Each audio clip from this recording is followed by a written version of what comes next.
and other major statewide and local offices, including Mayor of Los Angeles, City Attorney, and LA County Sheriff. Get clear, nonpartisan breakdowns of the propositions on your November ballot, both sides, no spin.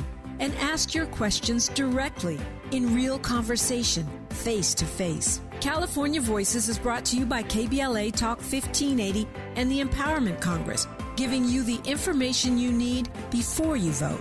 Mark your calendar, Saturday, October 3rd, 2026, California Voices. Follow KBLA 1580 for details and download the KBLA 1580 app. Your vote, your voice. Be there. For the love of money. Gotta make that money, man. That money, man, it's still the same now. Gotta make that money, man. That money, man, it's still the same now. Gotta make that money, man. That money, man, it's still the same now. Gotta make that money, man. That money, man. Gotta get on the grind. Pop the clip in my nine. If it's the pick the chalk and fall in the nighttime. Gotta get mine. Ain't taking the shirts of the loss inside of the phone. Call up my nigga saying at home. Polishing the Mac 10 chrome. Gotta think we can hit, so bring your cause once again it's home. To the zone with a flip of bird. My wig to the curb, so I swerve and roll out. To pick up the 666 thug and plot out the murder for robbing the dope house. Smoke up out the make bomb so high. Now coming to slay with 4 grenades and a gauge. I'ma play with till I fall in the grave. And light, filling in mid dry late. We spotted the place and quickly rolled up. Bulldozed to the living room, hopped out of the car and started to blow up. Fucking a kaboom, it blew all them bodies all over the room. Them doom, and gotta move fast. Why the popo's coming? Snatch up me, yummy. So you are listening to the Black Pack here on KBLA Talk 1580. I am your host,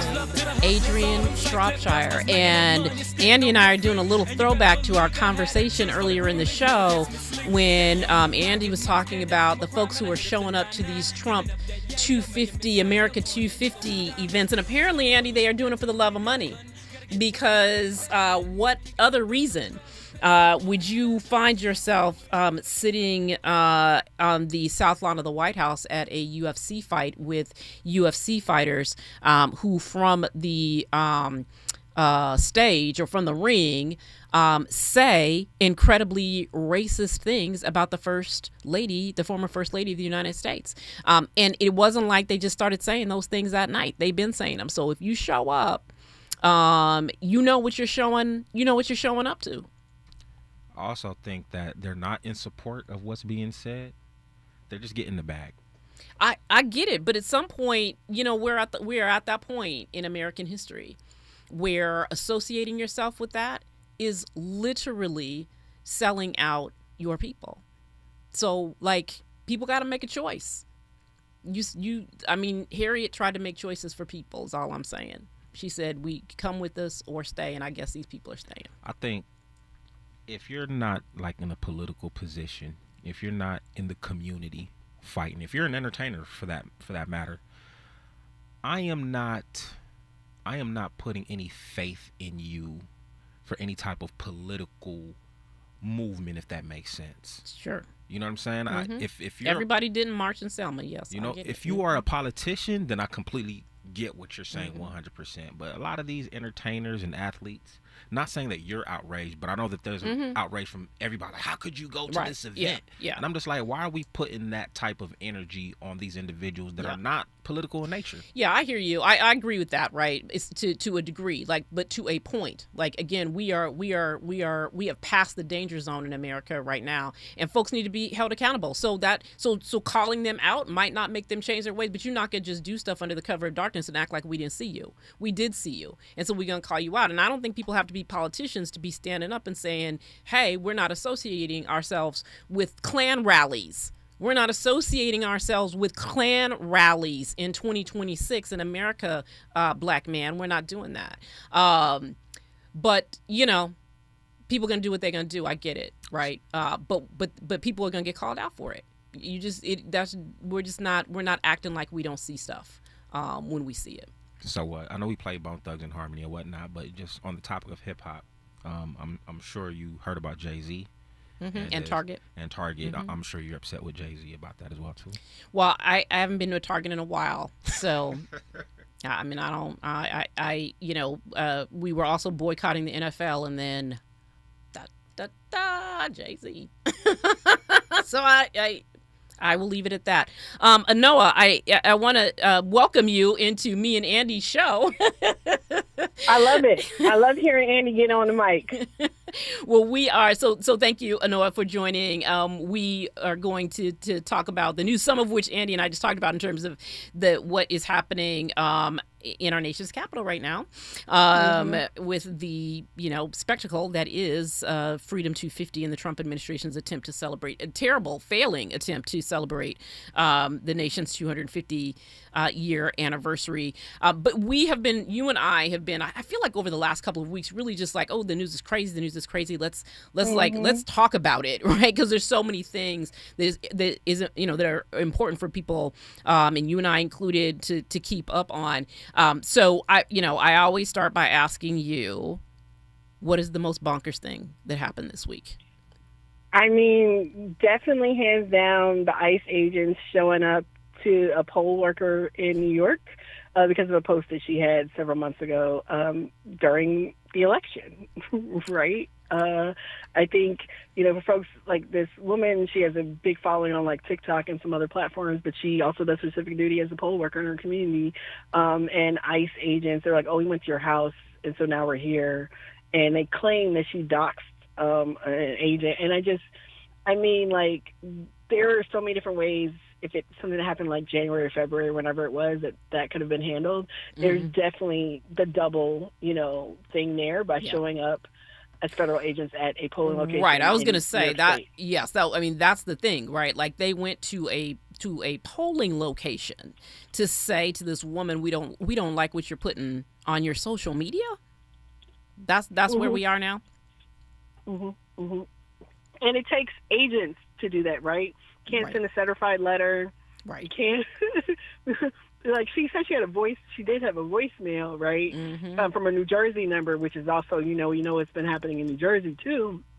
So it is all very suspect as we continue to see the ramping up. I mean, I thought it would have been, the stuff with the postmaster saying he wasn't going to send mail if we don't comply with the shakedown, but this took the cake. Yeah, I want to talk about that because that was actually a big thing. The man stood in front of members of Congress in a hearing, the postmaster, and said, "Yeah, I'm just not going to deliver your ballots." Yeah, I won't be bringing your ballots to your door if your state doesn't comply with whatever Donald Trump wants to do. So there is a lot of news that Anoa and I would like to cover and make sure you didn't miss anything this week as things were going down. But that one is one I want to come back to, Anoa, because it feels like it ties into the Supreme Court decision that we're waiting for and all of the efforts to sort of seize ballots that the Trump administration is doing, the Department of Justice is doing. So let's come back to that one. And then there's several other things that I want to talk to you about that seemed unhinged this week. So Anoa and I are going to break all this down. Stay with us. We have a lot to talk about. This is the Black Pack. You're part of the Black Pack with Adrianne Shropshire on KBLA Talk 1580.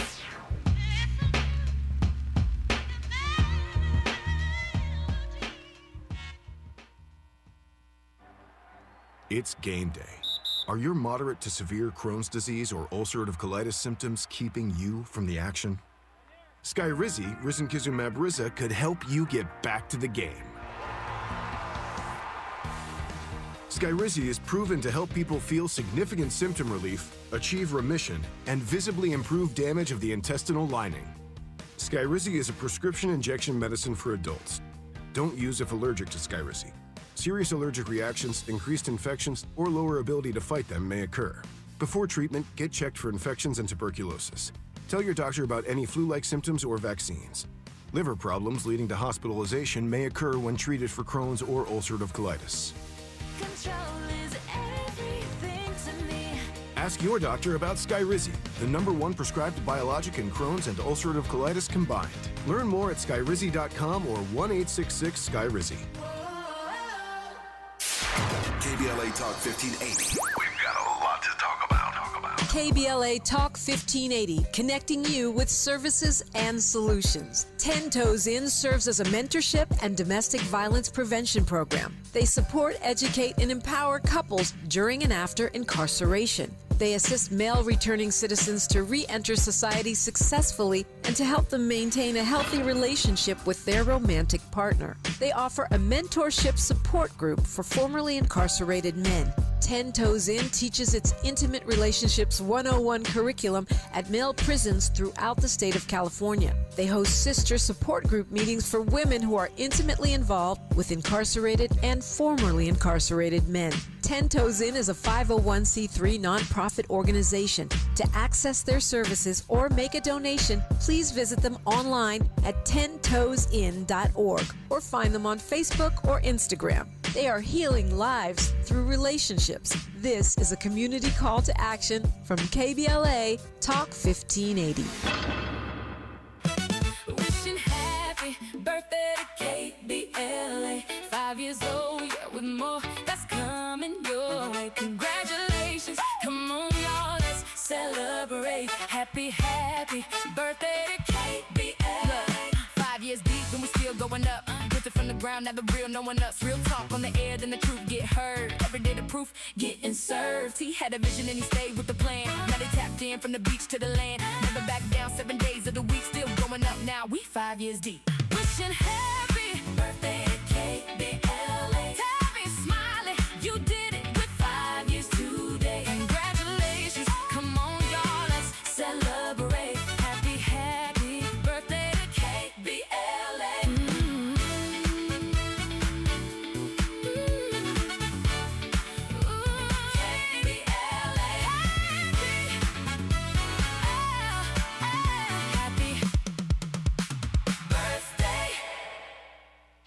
Let's get back to more of the Black Pack with Adrianne Shropshire right now on KBLA Talk 1580.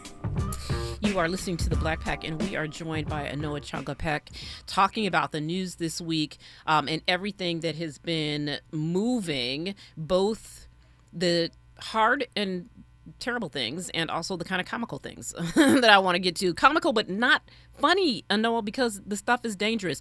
So we talked with Madiba Denny earlier in the show about the Supreme Court decisions that came down this week. 2 days of decisions that came down, and more to come on Monday, and perhaps either later in the week or the following week. It doesn't seem like they're going to get to. I think there's maybe 10 remaining cases. Hard to believe that they will hand down rulings on all 10 of them on Monday. I actually don't know if that number is accurate, but I think it's close.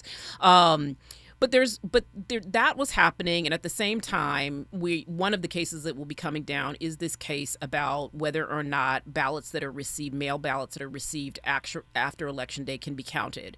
And this is just a part of the ongoing assault by the Trump administration on our elections, right? And there have been many. And one of the things that we saw this week was, and you said this earlier, was the Postmaster General, is that what he's called? Who essentially went before Congress and said if states refuse to hand over their voter rolls to Donald Trump and the Department of Justice, the post office will not deliver your ballots to your door. That's not a that's not a thing, right? That he should be doing. The post office job is to deliver mail, and obviously a big part of our elections is mail ballots. And so to hear the Postmaster General, now this is also the Postmaster General, folks will remember from 2020, who slowed down the mail machines, right? Who slowed down the machines because of course 2020 is when we all started voting by mail because of the pandemic, and he was in there creating new policy inside the post office that effectively slowed down the mail, slowed down when people got their ballots, slowed down the delivery of their ballots to the locations that count ballots. So it's a part of a continuum, but it was really kind of shocking to have him sit before members of Congress and say, I only do what the President of the United States tells me to do. Yeah, I mean, which is also wild when we have these people, regardless of what their roles are or how they get there. It's like we literally have process, we have rules, and the law and order, the rule and order crowd love them until they don't want to actually follow the rules, right? And so when we're talking about setting up a system to monitor and determine whether or not a particular ballot is going to someone in a state where their state has complied, right? And we have a large portion of states that have not complied. They're either suing. Right. It's a large share of the state. And you think about places like California, you think about Colorado, places that have, either exclusively or they have very large vote by mail systems. This could be very devastating, right, to the system of elections in those places. And then just think about people, whether we have folks overseas, people who are traveling. So are we not going to do it? So we have soldiers or Americans who are overseas. If you're in a state, then we're not going to let military They're not folks delivering their ballots. and their families. Yeah. Like that's just, it's just ridiculous. But more so than anything, this idea that the government can control our mail in this way, right? It really starts to get to a very different level. We talk about the rise of authoritarianism. We talk about The surveillance state. The surveillance state, right? This really starts making me think of things like apartheid South Africa. Right, with the monitoring of mail, the monitoring of communications, and we're seeing more and more of that stuff. And I know folks say we've had different issues with that at different periods in the U.S. history too, but it was very jarring, right? But also the thing is this is a current rule that is open for comment, I believe, until July 2nd. Yes. That is put out, and this comes from the EO that Trump did in March or whatever.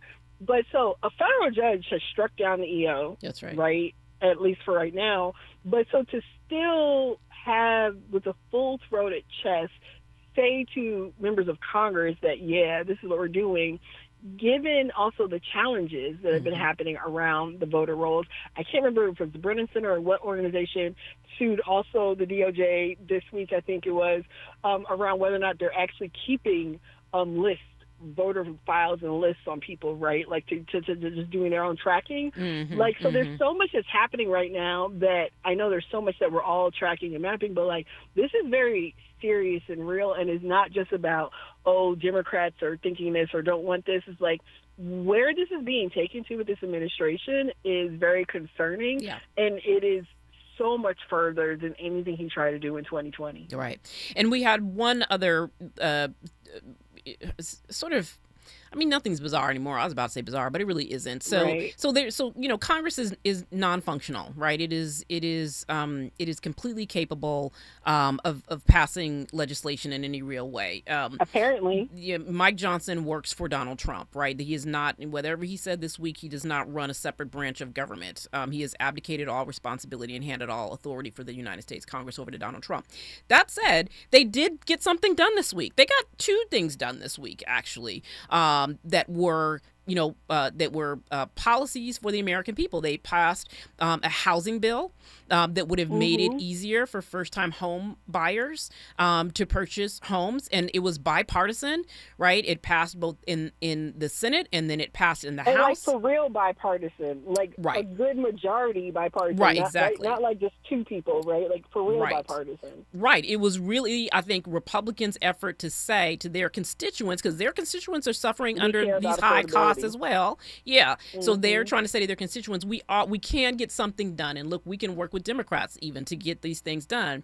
So it passed in the Senate and it passed in the House, and because we all know our Civics 101, we know that when that happens, the bill goes to the president's desk for signing. Now, this is legislation that Trump in theory supported before, right? Part of the bill is saying that major developers or private equity firms can't buy up all the property, right, and raise the cost for people. And he, in theory, agrees with that, right, that shouldn't be allowed to happen. Trump doesn't sign the bill, cancels the bill signing for what is probably a signature piece of legislation for this Congress, right, and is the only thing, right, the Republicans in Congress have been able to actually get done, right? And again, in a bipartisan fashion, Trump says, no, I will not sign it.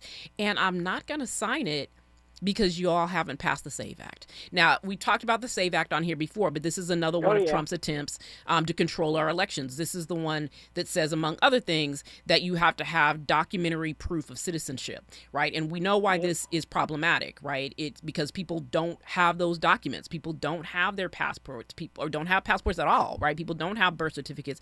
People don't have birth certificates that match their marriage their marriage status, right? And so, or their names on their currently, because they're married. So there's all kinds of problems with this. Is a poll tax, because everyone's got to pay money to get these documents, right? And so that's going to be hit harder for some people than others. But the man essentially traded housing affordability, right, for election rigging. He said, let me rig the election, or I will not let your constituents be able to afford to buy a house. Historic, like from what people say, like it's been a long time since the federal government has actually intervened in this way, right, and setting some standards. And I mean, you're exactly right. Like that whole bait and switch. I mean, like fine, whatever. That's the order, the deal, the way the Don is done business. But these is people's lives, right? And this is our lives, right? When we're talking about what our communities need. And the SAVE Act has been DOA. He has not been able to move it because you even have Republicans like, no, we can't do this. Right. This is not because Republicans know their constituents don't have birth certificates and other kinds of documentation. Was it Lisa Murkowski who was talking about how someone would have to fly across Alaska to be able to get to the Social Security office or whatever to get the documentation they need? So there's. It's wild because he doubles back on like, well, I said I'm not signing any legislation until this is done. Right. And it's like, there are the people who are like, well, if he doesn't sign it within 10 days or whatever it is, it will become law. That's irrelevant, right? And hopefully he doesn't outright veto it. What it does send a message right now is that the President of the United States is so fixated on being in control, on winning at any and all costs. He doesn't care, which we've known this, Adrian, right? But he doesn't care about any of you peons. And even when we can get Democrats and Republicans to work together and do something, they still decide to run behind Donald and betray 300 and something million of us in the process. Right.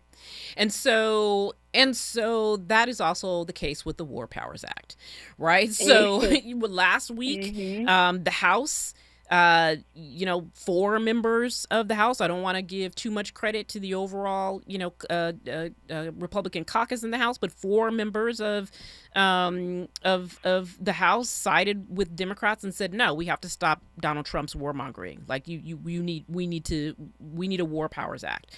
And so that passed the House. And then the Senate separately this week took up a War Powers Act and passed it shockingly, right? 9 times Democrats have tried to get a War Powers Act through the Senate, and Republicans have blocked it. Yesterday they passed it, or 2 days ago they passed it, and then Donald Trump showed up in Congress for probably any number of reasons, but also whined and complained to them about, the fact that they, are stopping him from spending billions of American dollars that no one authorized, and caring little about the lives that have been lost. And then within hours, the Republican Senate put another bill up for War Powers Act, and it failed.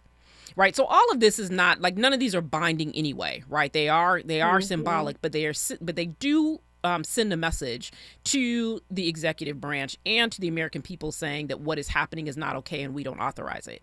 And then they pulled it back. Right. And to the world, too. Right. Right. That's right. I think that has been the biggest thing is like, it's very clear that we've been engaged as a nation in an unconstitutional war, also just the wasteful spending with what's been going on in Iran. But this sends the world is watched as, the so-called beacon of democracy, United States and our Congress has been ineffective, right? And what's supposed to make our system so great in terms of the checks and balances, all that other good stuff. So it does send a particular message, but watching them cave, right? People are principled and like, okay, we know this is what we need to be doing. Right. We know this is what needs to happen. And I'm not giving people credit, like you said, unnecessarily, okay, cool, finally y'all got, some gumption. And yet here we are with them like, oh, okay, well, Donald's our daddy, so we can't. Right. And it's just like, who's really your daddy? Because, like, Donald's very clearly like, okay, he's whatever, but there's something else going on, and it's just not in our best interest, you know, as a people. At all. The last thing I'm going to say in our last 2 minutes, and I don't know if you've seen this yet today, but when we're just thinking about, like, just the thing that you just said is important about, like, the influence, right, that this president, for whatever reason, I cannot figure it out, has over people, also has to do with political violence in our nation right now. And I don't know if you saw, but Pete Buttigieg, the former Secretary of Transportation under the Biden administration, got swatted. Which means that somebody said that there was something happening in his house, and law enforcement, right? Not and they completely separated untrue. him from his kids, right? Yeah, for hours, apparently. Separated him from his kids for hours. And they're little. Right, that's right. And so this is just again, like another indication, right, of the willingness from some in this country, right, to go after the political enemies of Donald Trump. And it's a developing story. Obviously, we don't have all the details. He did post something on his Substack today about it. But this idea that people are doing the bidding, or what they believe to be the bidding of the sitting president of the United States, given as much as they talk about Pete Buttigieg, that this is just, it's unacceptable. And yet, this is happening way, way, way too frequently. Yeah, and also, like, just also when you have the added layer, right, of Pete and his husband, like, they are a very public-facing, openly gay, proud couple. So it also has that other layer, right, of in terms of the attacks on those who the Trump administration determined, like, are not real Americans, are not a symbol of what is valued in their, white Christian nationalistic view of family, too, right? Yep. And just thinking about, like, how violent that is already. I know Dr. Melina Abdullah has talked about when her and her family was swatted as well. Yeah. Like, I mean, we know this has happened to people, but just thinking about it, and just thinking about with little children, too, and just how traumatizing that is for everyone. It's very, very not helpful, but it's good that nothing worse happened. Yeah. But it is very disconcerting. Yeah. And it's going to. I'm concerned it's going to get worse as we move closer to the election. Yep. And we continue to see it happen. Okay. So I'm going to ask you to stay with me, because on the other side, I actually want to talk about a little bit lighter, but no less, serious spectacle that's happening in D.C. with the America 250, Freedom 250, whatever it is called, circus that's going on, and what people should be doing between now and July 4th as the propaganda sort of spews out. So we're going to have more with Noah Changa-Peck, and we'll be joined by Dr. Candace King, a contributor with a new media, online media outlet called The Village. Stay with us. More of the Black Pack with Adrianne Shropshire on KBLA Talk 1580 when we come forward.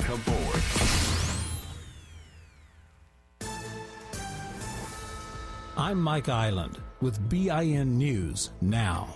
California's ballot this November will be seeing a billionaire tax proposal. It would levy a 5% tax on the assets of all billionaires living in California. Democratic Governor Gavin Newsom has been a vocal critic of the measure and claims it will degrade California's tax base because of billionaires leaving the state. A half-billionaire issue could come soon, but in a good way. Nearly $500 million is up for grabs tonight in the Mega Millions lottery. The jackpot was up to $467 million in the drawing earlier this week, but no one matched all 6 numbers. So the grand prize rolls over to tonight's drawing, when the jackpot will be at least $489 million. Get BIN News Now on demand, 24/7 on the free iHeartRadio app. Wild Rivers is now open daily with over 25 slides and attractions for thrill seekers and lazy river chillers. Visit wildrivers.com for great values on season passes and daily tickets. That's wildrivers.com. Wild Rivers, where there's sun and fun for everyone. Is this the tackle? This is the KBLA Sports Minute with Ray Richardson. The Dodgers start a 3-game series in San Diego tonight with the best record in Major League Baseball. The Dodgers are 52-29. The Padres hope to make up some ground in the series. They trailed the Dodgers by 9 games in the NL West. Howard University shooting guard Bryce Harris signed a free agent contract with the Oklahoma City Thunder. Harris was a 6-time MEAC Defensive Player of the Week last season. Harris is the second HBCU player signed by an NBA team as a free agent. Tennessee State guard Aaron Nkrumah signed with the Denver Nuggets on Wednesday. Tonight at 6, it's your Friday night sports fix, out of bounds and prime time. Join me and my co-host Neil Scarborough for 60 minutes of sports chatter with some black folks flavor. You can hang out with us on the KBLA YouTube channel or hit us up at 1-800-920-1580. No debates, no speculation, just the info you need. That's your KBLA Sports Minute. I'm Ray Richardson. More news, opinions, and conversation when we come forward on KBLA Talk 1580.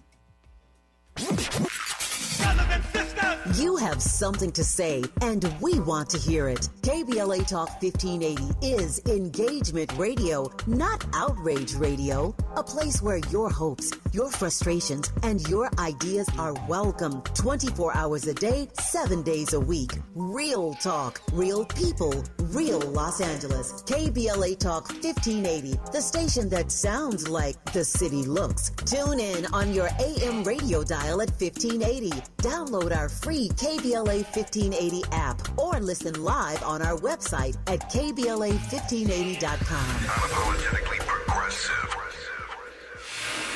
You can't fix what you won't face, and we face it every day. This is KBLA Talk 1580.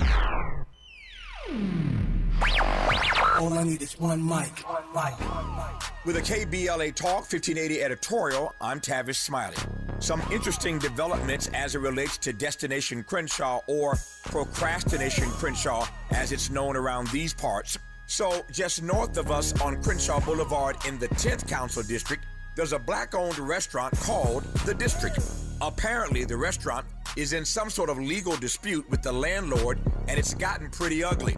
So ugly, in fact, that the 3 black members of the LA City Council recorded a video in support of the restaurant, which is now circulating online. You might have seen it by now.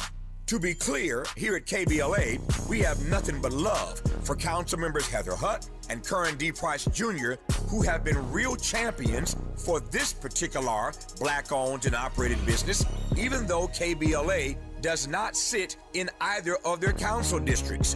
But take a listen to our 8th District Council member, Marquise Harris Dawson, who, as you know, is also president of the LA City Council. Marquise Harris Dawson, president of the Los Angeles City Council and representative of District 8. We just want you to know, from the 10th District to the 8th District and all across the city, we love the district. We support Tyree and the whole team that's there. It's one of the most beloved sports watching facilities in our district, and we all stand by them 100%. All right, now for starters, lip service is not leadership, and slogans are not solutions. That said, I played that video at least 5 times. I mean, I was gobsmacked. The council president stands with black businesses 100%? Oh, really? Is that just in the 10th council district? Good brother, you need to travel south down Crenshaw about a half mile. When you get to Vernon, get out the car and walk a few blocks. Ask the black business owners in your 8th council district how they feel about being economically asphyxiated, not by an alleged predatory landlord, but by a city project that you launched years ago and cannot seem to get across the finish line. Can I keep it real? Can I keep it real? What is the point of having a black city council president if he cannot find the funds to finish a years delayed project in his own district? What is the point of having a black city council president who cannot curate a business interruption development fund for the suffocating businesses in his own district? I declare, these black faces in high places don't mean diddly squat if they cannot deliver for black people. In the next editorial, I'm going to tell you what accountability looks like. And if the city still can't figure it out, well, I guess we'll have to show them what accountability looks like. with a KBLA Talk 1580 editorial. I'm Tavis Smiley, and as always, we welcome your feedback.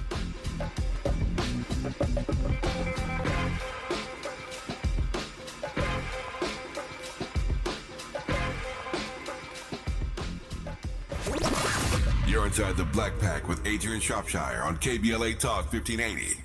You are listening to the Black Pack, and I was talking earlier in the show about the fact that there was a lot of news this week. And Noah, I was saying that that you and I would be pointing to some news that might be coming up next week, and part of that was because it's America's birthday. It's July 4th coming up next Saturday. It is I don't even know how to pronounce the word, the 250. What is the word for the something? Andy's like, I don't know. I don't know. Is it sesquicentennial? I don't know, but we're gonna bring sesquicentennial. Sesquicentennial. We're gonna bring Dr. Candace King in just a second, and she, I'm sure, will tell us how to pronounce that word. But we've been talking about the sort of debacle, right? The circus complete with clowns that the Freedom 250 activities have been, right? From Andy and I were talking about the UFC cage match or whatever it was, just tacky, right? On the lawn, racism, complete with racism, of course, attacking Mrs. Obama, because for whatever reason they are completely and utterly obsessed with the Obamas. We know today that this sort of fair open, there were no lines. Someone said there were tens of people who attended. The reflecting pool is a complete and total disaster. Toxic paint, algae. There were actually power outages today. Their little Ferris wheel stopped working. States from across the country backed out and said that they wouldn't come and participate because there were supposed to be little state-like venues, right, for people to come and learn facts about different states. Apparently, the National Guard is walking around the mall saying, no loitering. There's no loitering here. Move along. The point of the National Mall is actually loitering. That is the point of the National Mall. It is to walk around the reflecting pool between the Washington Monument and the Lincoln Memorial. So so far, it's an abject failure. But there are folks who are saying that this is actually a moment to reflect, right, on the nation's 250-year history, to tell the truth about the history, and to make sure that communities across the country are doing that reflection. And so I want to bring into the conversation now, along with Anoa Changa-Peck, I want to bring in Dr. Candace King, who's a historian in African-American history and a contributor to The Village Media, which is a new online news site delivering news, culture, and politics from a specifically Black point of view for Black communities. So welcome, Dr. King. Thank y'all so much for having me. It's such a pleasure to kick it with y'all and your listeners over on the West Coast. Yes, because Dr. King is joining us. It's always so. Anoa's in Atlanta. Dr. King is in New Jersey. So you all are heading into the end of your evenings. And I'm gonna try and not hold you, Dr. King, because I know that you might have plans for the evening. So I want to talk just a little bit about, first of all, about the Village News. And it really does. I mean, KBLA is obviously independent Black media, and we know that we have a number of independent Black media outlets across the country. And it feels like right now, as people are grappling with whether or not they can handle truth, right, or whether or not they want truth to be out there, this is a really important moment for Black media. So I wanted to just ask you first, Candace, and then you too, Anoa, just this question about, in a moment like this where we're looking at the 250-year anniversary of America, there are questions about whether or not, this administration is going to, actually reflect the accurate truth of this nation's history. Talk a little bit about the importance of Black media like The Village in a moment like this, Dr. King. Yeah, absolutely. I mean, I think for me, when I think about why independent Black media matters, I just keep coming back to this quote from the journalist and anti-lynching crusader Ida B. Wells Barnett. And she said the way to right wrongs is to turn the light of truth upon them. And I think it's really safe to say that we're living in some pretty dark and uncertain times right now. And I think that because of that, independent Black media is poised to speak truth and be the voice of truth in this era of misinformation and AI, and especially now across like a lot of social media platforms where, we're seeing that we're so inundated with so much access to information, in ways that feel unprecedented, and it feels really overwhelming. And I think that that's where Black media steps in to help make sense of it all and what it means for our communities. And I think it's especially impactful because we know how to tell our stories in the right context and with care. And I think, at the same time, people don't want to feel like they're being lectured at. They want it to feel like a conversation. They want to feel respected. And so that's why our slogan at the Village is speaking truth to empower. So we're not trying to tell you what to think or do. We want to really give you that information that you need to take action in whatever way feels right for you in this particular moment. Right, because the truth will empower you. Noah, we've had this conversation about independent Black media many times on the show, but just your thoughts, particularly as we're being inundated by, it's unfortunate that, maybe it's fortunate, right, that these folks are so incompetent. So the propaganda that they're trying to move is just embarrassing. And so, but nonetheless, right, the rhetoric that we hear coming out of this administration is dangerous by itself. And when they try and pass that rhetoric off as truth, then that seems even more dangerous. But your thoughts on the critical role of independent Black media in this moment. Yeah, and I love that Dr. Candace talked about Ida B. Wells, one of my spiritual foremothers as well. But just like, we need more, right? We need more media. We need more voices. We need more analysis that's really connecting and engaging with people. And, like Dr. Candace said, like, especially like we're making it accessible and talking to people and with people about what's happening and the why.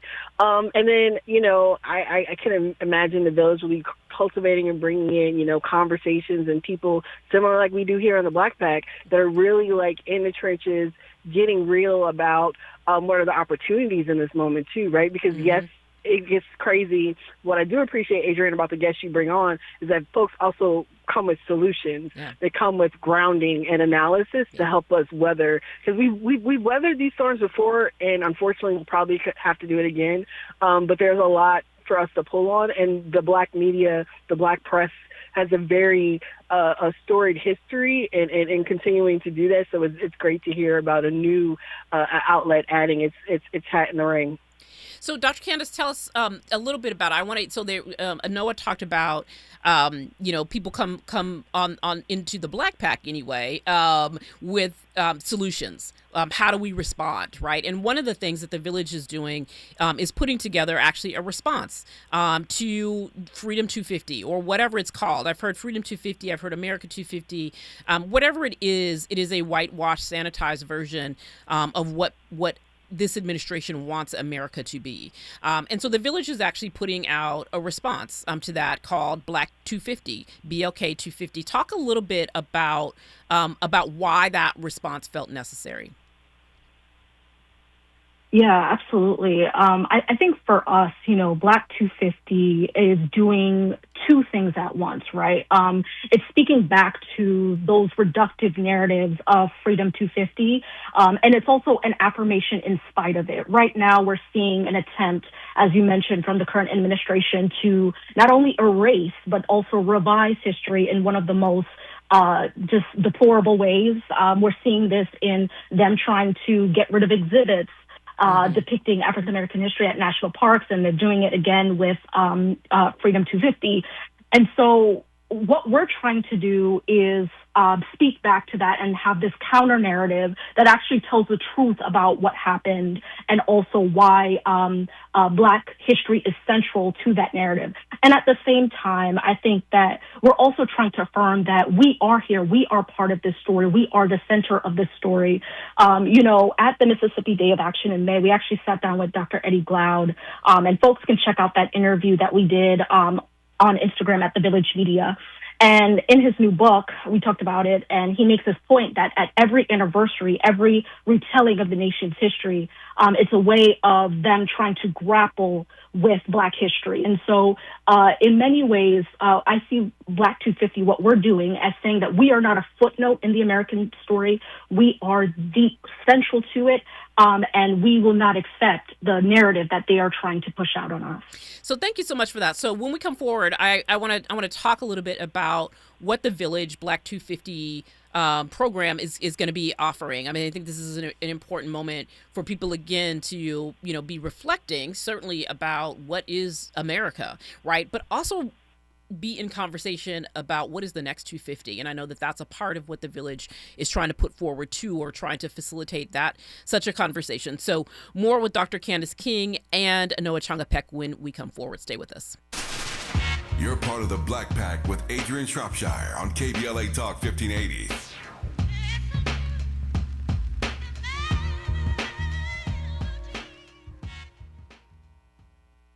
You've been hearing about it, and now it's your chance to get tickets to the LA Jazz Festival on the beach.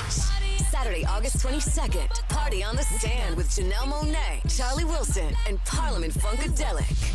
On Sunday the 23rd, it's John Legend, Raphael Sadiq, Original Coffee, Terrace Martin, and more. 2 epic days for a first ever music festival on Dockweiler Beach. Tickets are selling fast at lajazzfestival.com. Going to a World Cup match in LA this summer? Ditch the parking stress and ride Metro. With direct service from across LA County, it's the easy way to get there for just $1.75 each way. Listen up, KBLA delegation. We have something you need to hear. Right now, you may qualify for low-cost home internet. We're not talking about a catch. This is real. Many internet service providers offer low-cost internet plans if anyone in your household is enrolled in CalFresh, Medi-Cal, SSI, or is income eligible. There are a lot of families in our community who deserve to be connected. Here's all you do. Call 844-461-7893. That's the Get Connected call center. Real people ready to help you enroll today. Or go online to internetforallnow.org to find a provider near you. You may also qualify for a low-cost computer through Human IT. Connectivity is not a luxury. In 2026, it's a necessity.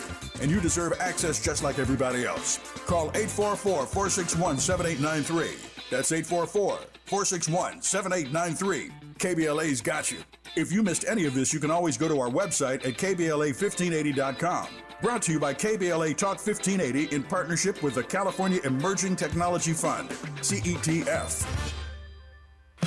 Wishing happy birthday to KBLA. 5 years old, yeah, with more that's coming your way. Congratulations, come on, y'all, let's celebrate. Happy birthday to KBLA. Look, 5 years deep and we still going up. Built it from the ground, never real, no one else. Real talk on the air, then the truth get heard. Every day the proof getting served. He had a vision and he stayed with the plan. Now they tapped in from the beach to the land. Never back down, 7 days of the week, still going up now. We 5 years deep. Wishing happy birthday to KBLA. Tabby smiling, you did it with 5 years today. Congratulations, come on y'all, let's celebrate.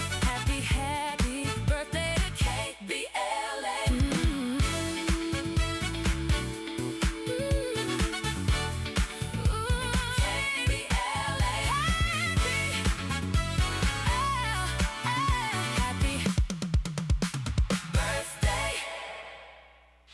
Let's get back to more of the Black Pack with Adrianne Shropshire right now on KBLA Talk 1580.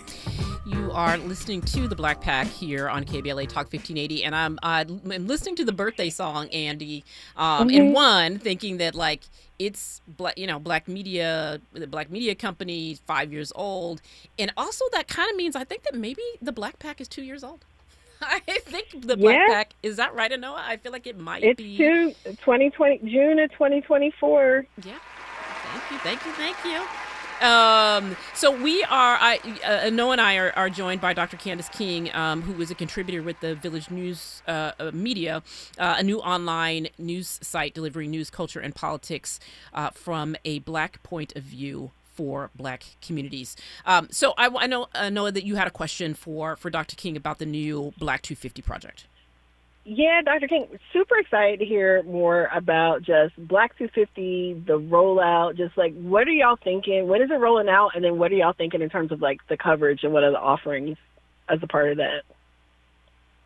Yeah, thank you so much, Anoa. We are so excited over here at the Village. The countdown is coming out next Friday. So this time next Friday, you all will be able to dive right in. We have so much to the initiative, and I have to say there's a little something for everybody, right? And there's an education component, and there's like definitely interactive aspects. So, first up, we've got an essay series, and it really looks at different aspects of Black history and culture, and sort of using that history to make sense of where we are right now. And we've tapped in many different experts and historians to help us pull out these thorough lines. And so one of the essays was actually written by one of my fabulous fellow UMass The Poise Department alums, Dr. Nika Denny. She's a feminist and historian over at Washington and Lee University. And if I can just, Dr. Candace, if I can just interrupt and say that she is also the sister of our first guest on the show today. So Madiba Denny was on the show earlier. I was like, Denny, that's a common name. Very and cool. Her sister is writing the very first Black 250 historical essay for the Village. Sorry, Dr. Candace, go ahead. Oh, no need to interrupt. They're really just a pair of brilliant Black minds, and so just feeling really excited for folks to delve into that. Also, we've got a map, and this is a sort of a digital virtual guide for families to be able to check out different Black museums and historical sites near them, or they can even make it a road trip, right? With so many different attempts to erase Black history and attacks on museums and things like that. Like, we wanted to give folks a way to actually engage with public history to commemorate this moment. And it's also another great way to make some wholesome memories. And lastly, we've got a really amazing virtual museum exhibit that our research assistant, Keone, worked so hard on. She helps highlight 6 Black historical figures, folks like Ella Baker, and we're really looking at, a range of different moments and people who really helped shape the amazing Black history that we know today. So again, so many good gems in this, and I'm really excited for our community to dig in. Folks are talking about this conversation in the chat, the live chat on YouTube, and it sounds like Miss Pace maybe asked the question, when does Black 250 Project drop? And so Dr.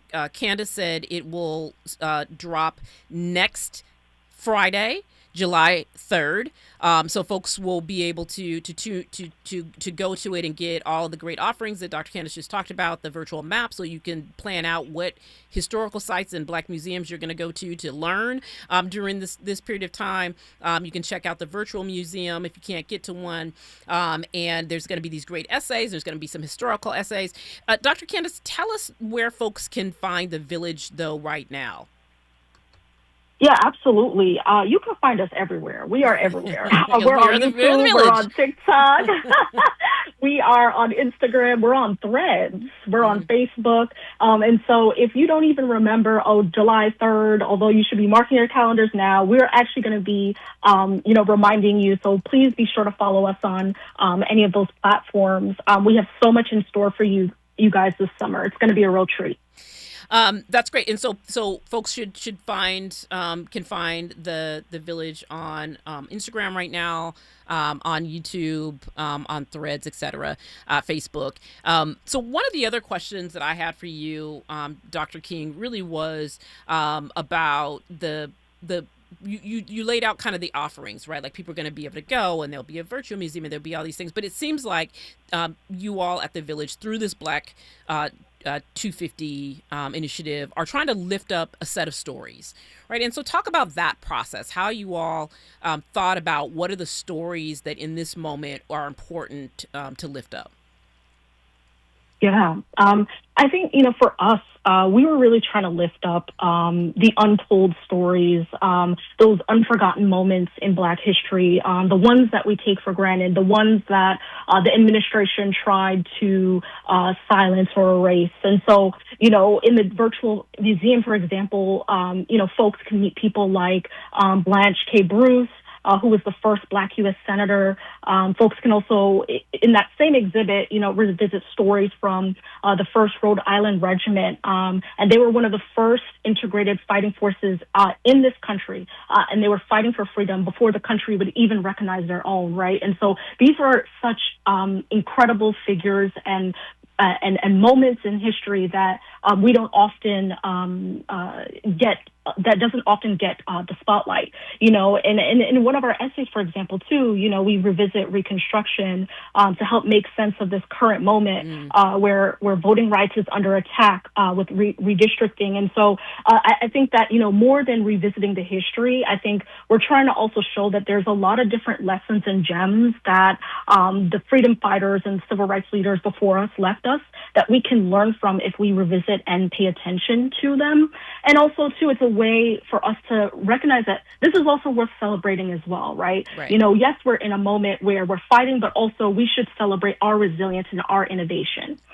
And victories, right? I mean, I think that's the other thing that is important is that, not only have Black folks in this country been resilient, but have won. And one of the things that I always try and, we tried to lighten the show a little bit earlier. Andy was like, we need summertime music, because I was down a Bone Thugs and Harmony rabbit hole at the crossroads, which we are, in America, we are at the crossroads.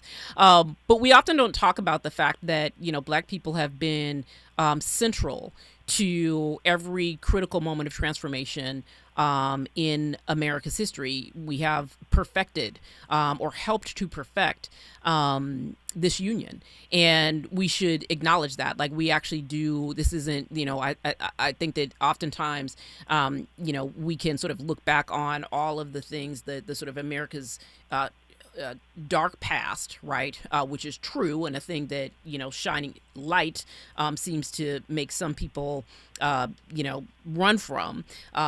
But part of looking back on that isn't just to say these terrible things happen, but it is to say, here are the ways in which we have actually not just overcome, but won.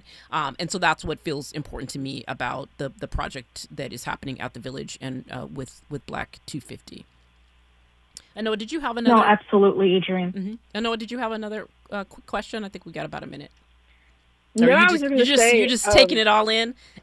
I'm just taking it all in because I'm really excited. Like, I love being able to get to know, new people who are doing great work and folks having good conversations, and we need more of that, especially right now. So, Dr. King, just definitely excited to see what the Village has in store for us next Friday. Okay, so I want to say thank you, Dr. King, for joining. I know it is a Friday night in the New York metro region, so I appreciate you taking the time to come on with us. One more time, people can find the Village Media on all of the social channels, and hopefully people will take a moment next Friday to go on and enjoy all that is being offered in this Black 250 project. So thank you, Anoa. Thank you, Dr. Candace. Thank you all for joining once again and listening in on the Black Pack here on KBLA Talk 1580. We will be back next Friday, 4 to 6 p.m. Have a great weekend.